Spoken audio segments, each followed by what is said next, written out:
everyone, and welcome to this little talk. I say little talk, there's a good chance that I'm going to ramble a lot. I haven't planned what I'm going to say, I'm just going to roll with it. Speak from the heart. But here's a talk on shadow work. More precisely, my journey with shadow work and where I am now. This is why I'm doing the video. I've had a massive shift recently, like huge. I'm gonna come into what the shift actually is at like the end of the video. And I wasn't expecting it. I wasn't expecting to feel this way, but there is a lightness to my existence, and I just don't feel any shame or guilt over areas of my past anymore. It's nice. So shadow work, I've talked about before on here and social media. It is taking the time for honest, raw and non-judgmental inspection over your behaviours, over elements of your past. It's acknowledging yourself as a whole. It's taking accountability.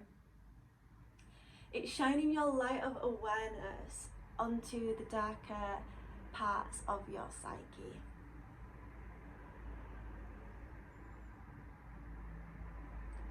So I'm going to start this all the way back to Kylie as an 18-year-old. A long time ago. So at 18 I found myself working as a lap dancer and a suicide girl. Yeah, I first made my way into the sex industry at 18. And you know, sometimes when people hear this, they think it's like super fucking cool. I think, oh my gosh, that's awesome, that's wild. And if it had been a time of female sexual empowerment, I'd be like, yes, I'd be owning the shit out of that. But you know what? It wasn't. It was quite the opposite. It was during a really dark and lonely and sad part of my life. I was highly self-destructive. My parents had separated when I was 15, and I had always been a daddy's girl. And when my parents separated, I took the side of my father as well. However, I can't remember how many years or months down the line after that it was.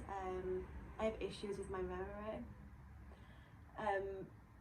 But my father decided then to take the side of his new partner and decided that his children just weren't quite, weren't quite good enough anymore, and he's not been in my life ever since. And that was hard to take. As a child, I was a child. So I went seeking validation. I've always been quite hypersexual. So through sexuality seemed to make the most sense to me of how to get that validation, especially male validation, which is what I so desperately craved. I just wanted somebody to want me. I I just wanted someone to see me, someone to desire me and make me feel like I wasn't worthless.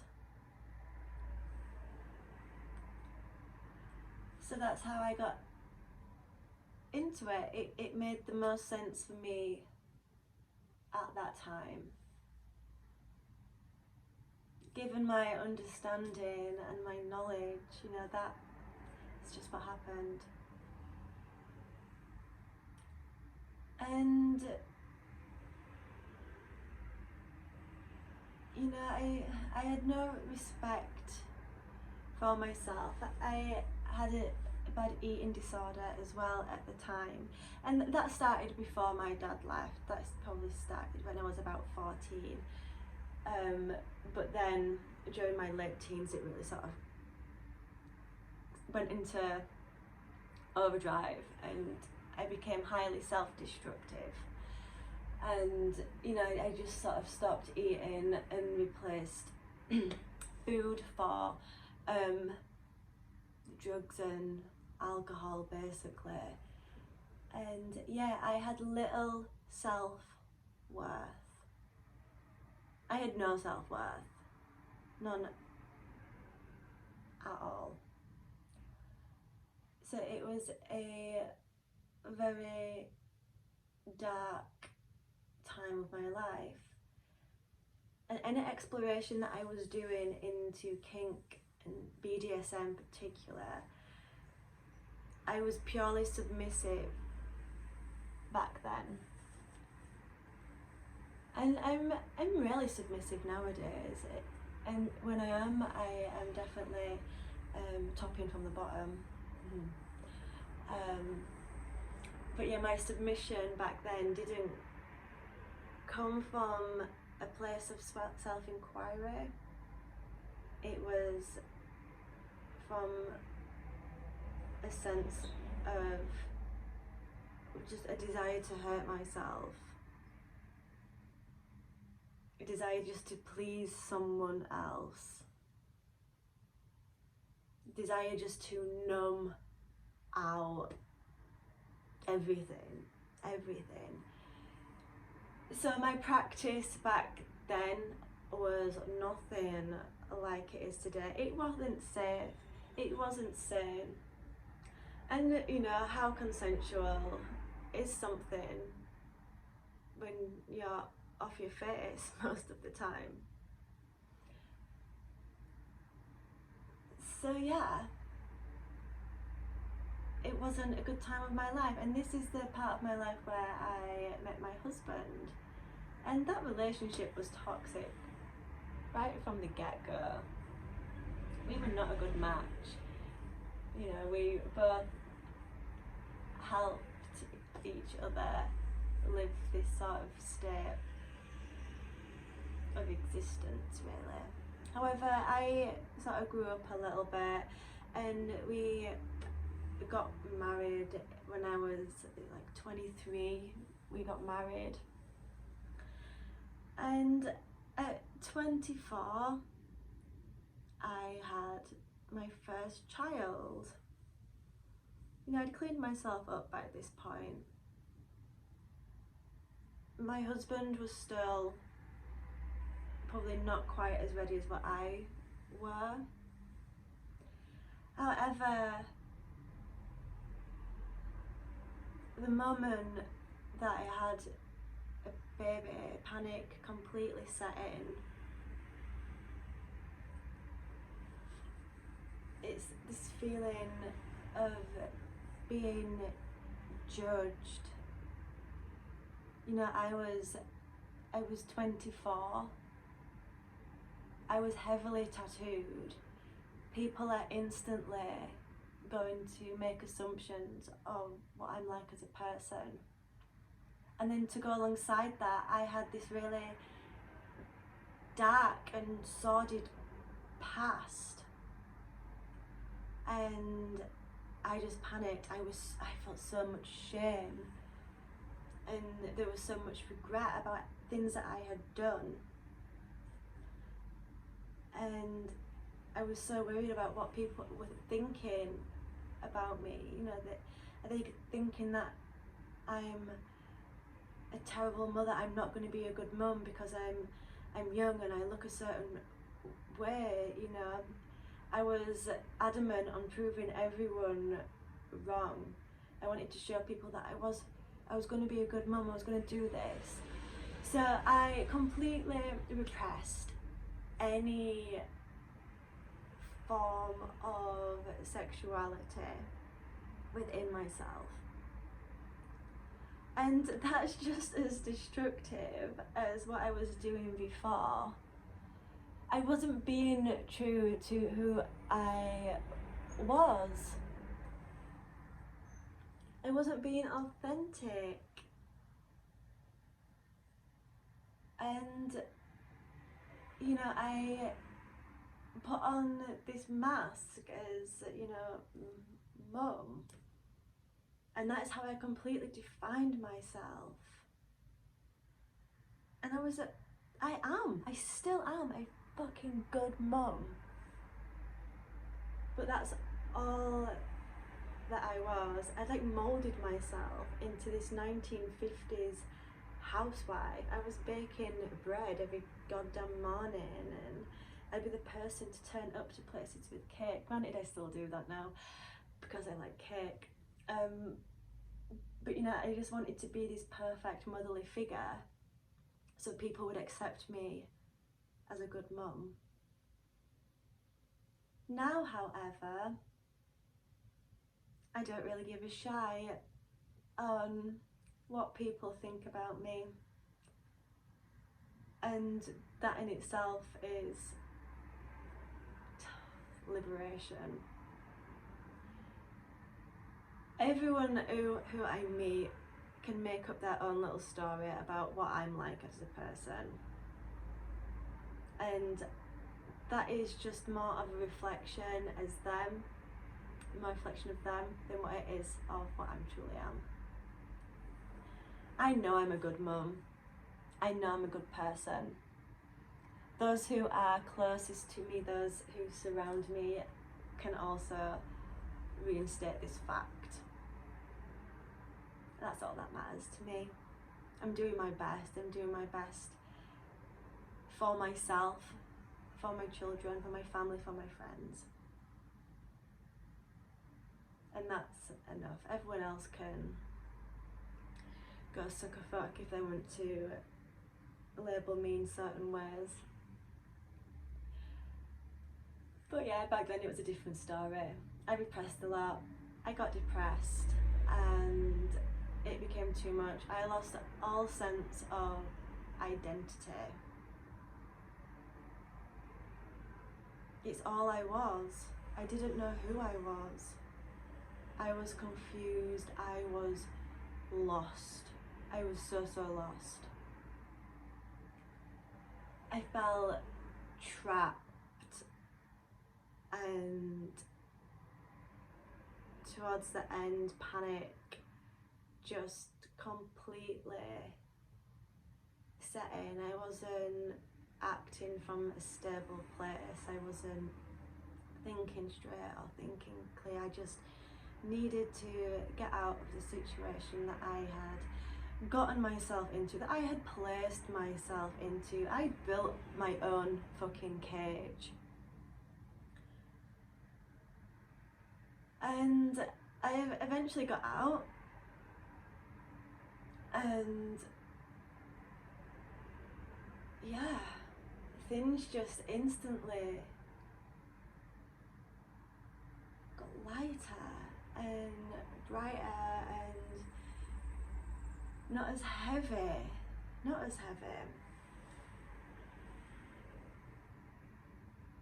I managed to get out. I definitely thank my spiritual practice for giving me the tools that I needed in order to break free. I follow a tantric tradition, so non-dualism, and it was helping me to realise how much of life I was wasting by not living my truth and being aware that I could make whatever I wanted out of life. Or I find contentment with how things are.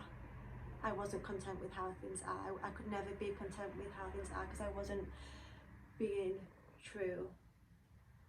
You know, one of the yamas is, the first yama in tantric philosophy is satya, truth. So I definitely thank my spiritual path giving me the tools I needed to break free. And because I could tell that I was stronger as a person, I was more inclined to delve deeper into shadow work. I felt I had the knowledge needed in order for me to reinspect my past and find some peace there. Forgive myself. Forgiveness is what I was seeking.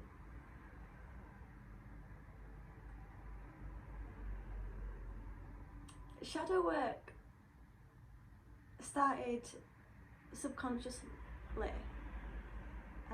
probably before that, and I wasn't aware,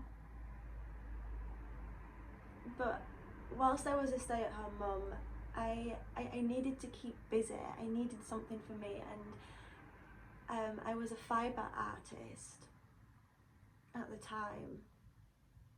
I've always been very creative as a person, and my fibre art slowly went to realms of sexuality and kink. And at the time I was taking images of myself and using my form to then create fibre art pieces. I'll have to share some images of some of my old work actually to give you an idea of what it was that I was doing. But interestingly, the name that I was working under as a fibre artist, my business name was Jade Jeepster. So Jade was already several years ago, you know, before I had left my marriage and everything. Yeah, this is going back many years. She was already trying to push her way through. She was already there, working her magic. And it wasn't until I'd left and I was getting to this sense of complete self-acceptance, dare I even say self-love, where I was really enjoying making these self-portraits and using myself as reference. And without even thinking about it as shadow work at the time, it was just a natural progression of my work as an artist. I was like, I'm just going to cut out the middleman and I'm going to create erotic, artistic self-portraits and short videos in celebration of myself and my journey to self-acceptance. You know, I haven't punished myself with my eating for a long time, and it was a celebration to that, just a reclamation of my body, which then led to me setting up an OnlyFans as a place for all these images. So lo and behold, I've ended up back in sex work. How curious. And like I said, this wasn't intentional. I didn't sit down with my shadow work to-do list and go back into sex industry, tick. I didn't consciously do this, it just naturally flowed that way. And re-entering the sex industry with a whole new grasp and outlook on things from a place of self-love respect and ownership was a beautiful thing to witness. The work that I was doing was a celebration of myself and things that I found pleasing to me first. It was my artistic expression. I wanted to create things that would question people's sexuality or concepts of sexuality. I wanted things that would be confusing, things that would be funny and light-hearted, because why the hell should sex be so serious all the time? Even BDSM, why should it be so serious? Have a bit of fucking fun. So it felt really, really good, and I had a lot of fun creating pieces that I'm still really, really fond of. I can look back at some of my older work and it just puts a great big smile on my face, just see myself have a really, really good time. It was like my birthday last year, I have a video of me. It's a solo video, which most of my work is solo. It's a video of me doing like a birthday scene, splashing cake sitting and playing with balloons and whipped squirty cream and all sorts. It was so much fun, and there's that tie into food and eating and just being able to enjoy food. Again, it's just a massive release. So yeah, to go back and change what sex work meant for me, having fun with it and forgiving myself, because all the shitty and hard moments of my past have brought me to this moment where I am now. If I hadn't have gone through what I've gone through, I wouldn't be where I am here. And that might sound cheesy, but it's true, and I wouldn't have the connections that I have now. And the connections that I do have now, relationships that I have in my life, have helped bring me to this sense of santosha, contentment. Because I have gotten rid of any sense of shame, any sense of guilt. Because the things that I did, how it was that I acted, I did it because it's all I could have done at the time. With the knowledge that I had, I couldn't have acted any other way. I couldn't. And this is vital when it comes to forgiving other people. And when it comes to forgiving others, you don't necessarily have to be friends, but just remembering the fact that they have acted in this way because they just don't have the knowledge and the information required to act in any other way right now. It can help bring a certain amount of peace and ease to life.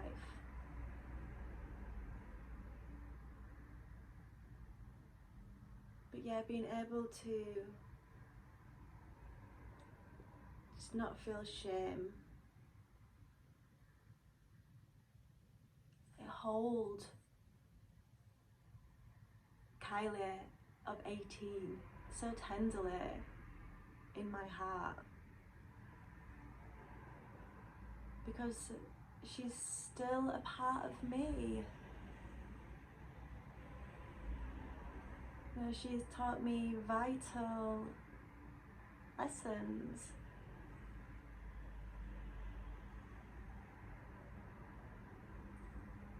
And it's been interesting to watch everything shift and grow. So my submission back then was from a desire to hurt and to feel pain, whereas now whenever I do submit, it's a chance to connect and to feel and for self-inquiry. And like I mentioned earlier, I'm not necessarily submissive anymore. There's not really a power exchange with my partner. I top from the bottom, I mentioned, and I'm able to use the tools and knowledge. I've had the desire to, you know, increase my knowledge on play so it can be as safe and sane and consensual as it can possibly be. And through my work in submission and my own experiments, it's given me a bigger desire to dominate and to hold space for a scene, giving someone the experience that I would have probably loved when I was younger, to giving them a safe space. And this is where it all comes into lightness. Submission is my shadow work.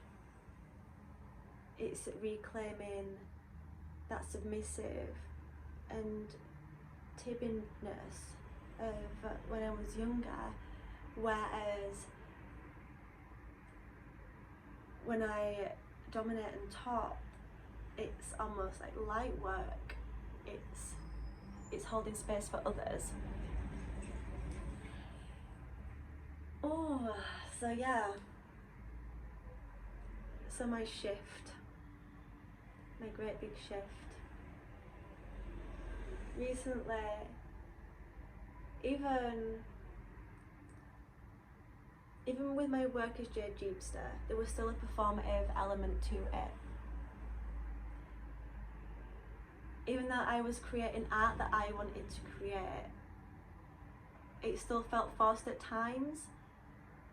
Like, oh, I need to make some content, I need to keep the fans happy, I need to keep getting the followers in, I need that validation. I was still very aware that I wanted validation. I wanted to be desired. I just had more control over it now.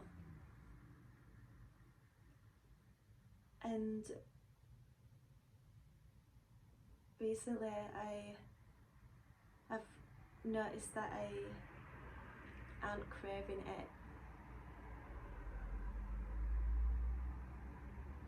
I have no desire to parade myself around anymore. I will still probably keep creating art and self-portraits, but not to the extent as before. I'm wanting to work more with others. I would love to put others into rope artistically and help them feel the way that I used to feel when I used to tie myself and set up a scene, weave flowers into rope and make them feel beautiful. I have no desire to sort of stick myself in the limelight anymore, because I feel content with who I am. I feel like I have reclaimed my past. I don't hold any sexual shame. I don't hold any guilt. I am just at a state of contentment. So, Jade Jeepster seems to be less and less in my life. But she's still there, the shadow part of my psyche. It's not all love and light. It will never be all love and light. I don't want it to be all love and light. Give me the darkness. And when that urge rises, I'll ask my partner for a certain type of scene, certain type of experience. I might evoke an emotion and create art through myself for a change. Or I might put brush to paper and paint again. I've noticed, this is when I started noticing more the desire to write and to paint. I picked up needle and thread last month, and my artistic expression is coming out in different ways again, instead of physically, through my body. Because do you know what? I accept my body for what it is now. I don't need enough people to tell me how amazing I am or whatever. I can get that from myself. But to be able to create with my hands again is nice. To be able to sit and write. I started writing poetry again and keeping a journal, and it's nice. It's been a nice shift, a state of contentment, and it's not necessarily the doors to my shadow work closing, because they probably never truly close. There's going to be other areas of myself that will need inspection. Whenever the sense of jealousy may arise, or abandonment or anything like that, there'll always be further inquiry. But for now, I feel like a big chunk has been done, and I can feel the effects of it. And it's a peaceful place to be.